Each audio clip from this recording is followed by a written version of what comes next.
ருசி பகுதியில நிறைய விதவிதமான டிஷ்ஷஸ் பார்த்திருக்கோம். இன்னைக்கு நம்ம பார்க்க போறது அதுல ஒரு விதமான ஒரு டிஷ். அது என்ன டிஷ்னு பார்க்கலாம்.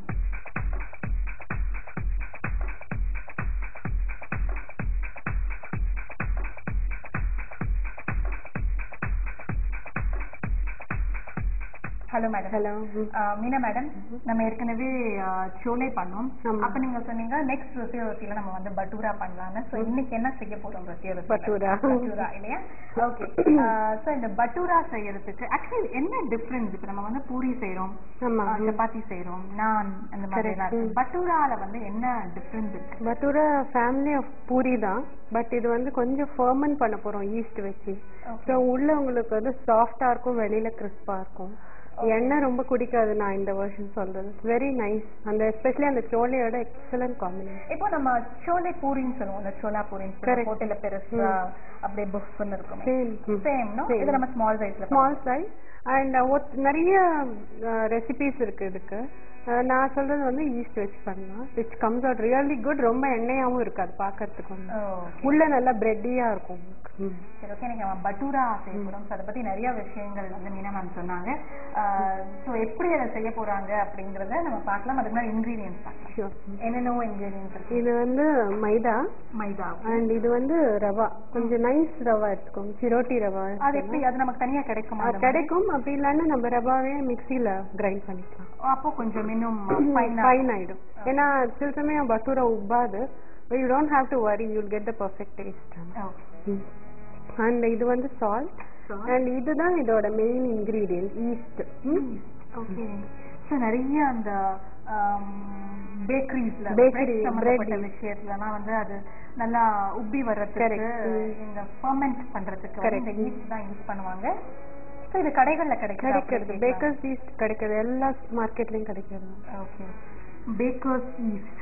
ஓகே. நிறைய பிராண்ட் நேம்ஸ்ல கிடைக்கிறது. பட் நீங்க அதை எக்ஸ்பைரி டேட் பார்த்து வாங்கணும். ஸோ ஓல்டானா உங்களுக்கு வேணுங்கிற ரிசல்ட் கிடைக்காது உங்களுக்கு.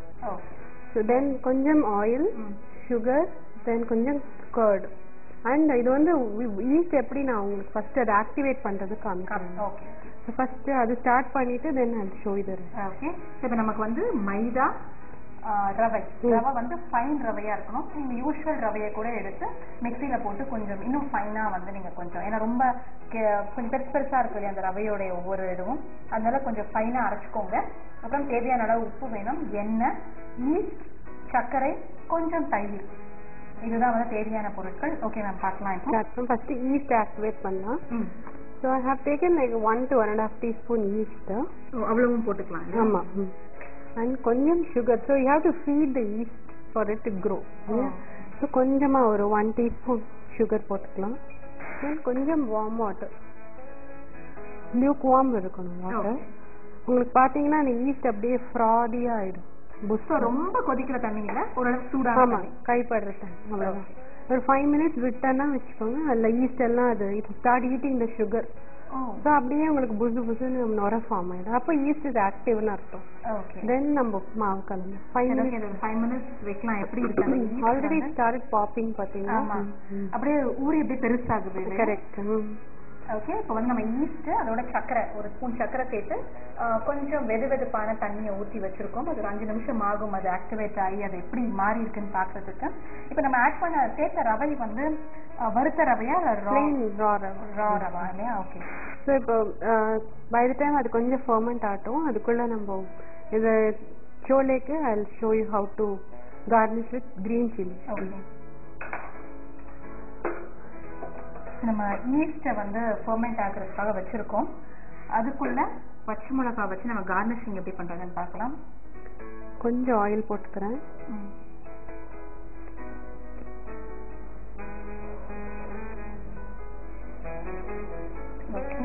இந்த ராவா பச்சை மிளகாய் வைப்பாங்க.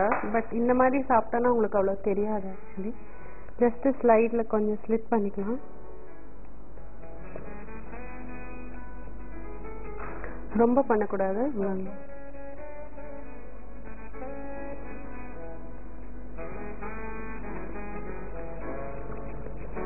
ஜஸ்ட் ஒரு 2 பண்ணிக்கலாம் போதும்.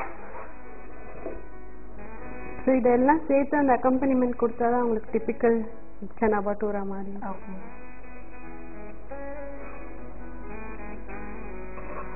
இப்போ அந்த எண்ணெயில அந்த பச்சை மிளகாவை நம்ம கொஞ்சம் சாட்டே பண்ணி வச்சுருங்க. கொஞ்சம் இந்த ஸ்கின் பேல் ஆகும் உங்களுக்கு. Okay okay. நல்லா ஃப்ரை ஆனா. ஆமா. ஸோ அப்போ நீங்கள் கடிச்சு சாப்பிட்றதுக்கு நல்லா இருக்கும்.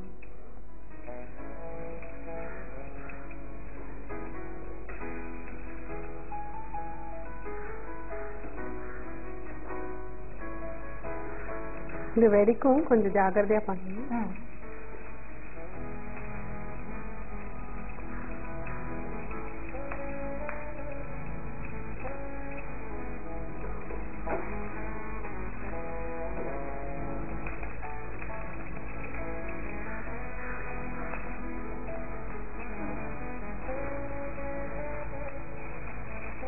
That should be good. கொஞ்சம் semi cook பண்ண போறோம்.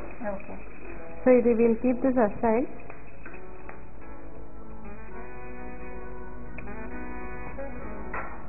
பாருங்க. ஆமா, நல்லா அந்த குக் ஆயிருக்கு. குக் ஆயிருக்கு. So we'll keep this aside. Now final serving அப்போ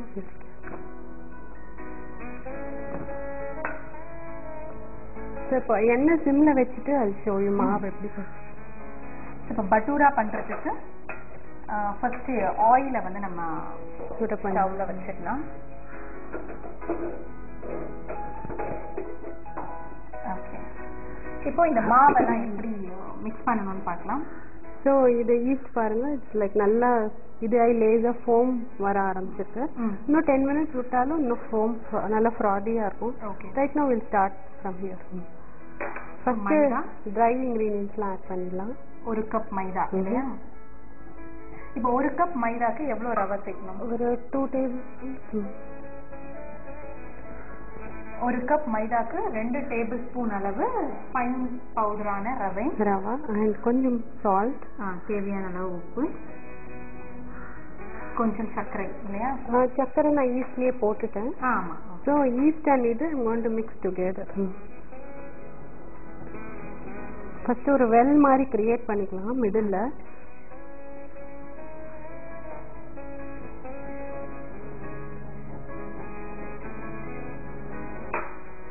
ஆயில் ஆட் பண்ணலாம். ஓகே, சேர்த்துக்கலாமா? எல்லாமே எல்லாமே.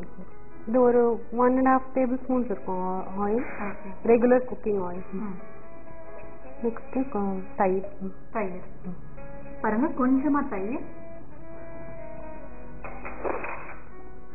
Using hand. இப்போ ஆமா, இது எப்பவுமே கையால பிசைஞ்சாதான் நல்லா இந்த பூரி மாவு மிக்ஸ் பண்ணுவோம் இல்லையா, அந்த மாதிரி. ஓகே. ஸோ இப்போ நம்ம வந்து பட்டூராக்கான மாவு பிசைஞ்சிட்டு இருக்கோம்.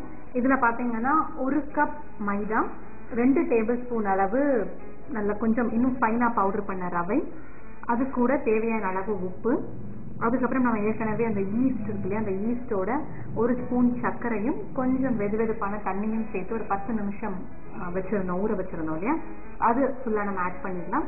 அண்ட் ஒரு 1.5 ஸ்பூன் அளவுக்கு எண்ணெய் அண்ட் ஒரு டேபிள் ஸ்பூன் அளவுக்கு வச்சிருந்த தயிர் எல்லாம் சேர்த்து இவங்க வந்து பிசைஞ்சிட்டு இருக்காங்க. கொஞ்சம் வாட்டர் ஆட் பண்ணி தேவைன்னா இதுவும் மீறி உங்களுக்கு கொஞ்சம் தண்ணி தேவைப்படுதுன்னா கொஞ்சம் நீங்க சேர்த்துக்கலாம்.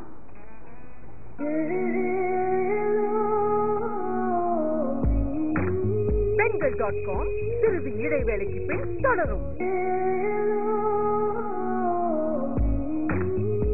Bengal.com தொடர்கிறது. ஏற்கனவே நம்ம அந்த ஈஸ்ட வந்து தண்ணியில ஊற வச்சிருந்தோம். அதுல கொஞ்சம் தண்ணி இருக்கு, எண்ணெய், தயிர் எல்லாமே இருக்கு. ஸோ ஃபைனல் நம்ம பார்த்துட்டு எவ்வளவு வேணுமோ நம்ம ஆட் பண்ணிக்கலாம். இப்போ இந்த மாவு வந்து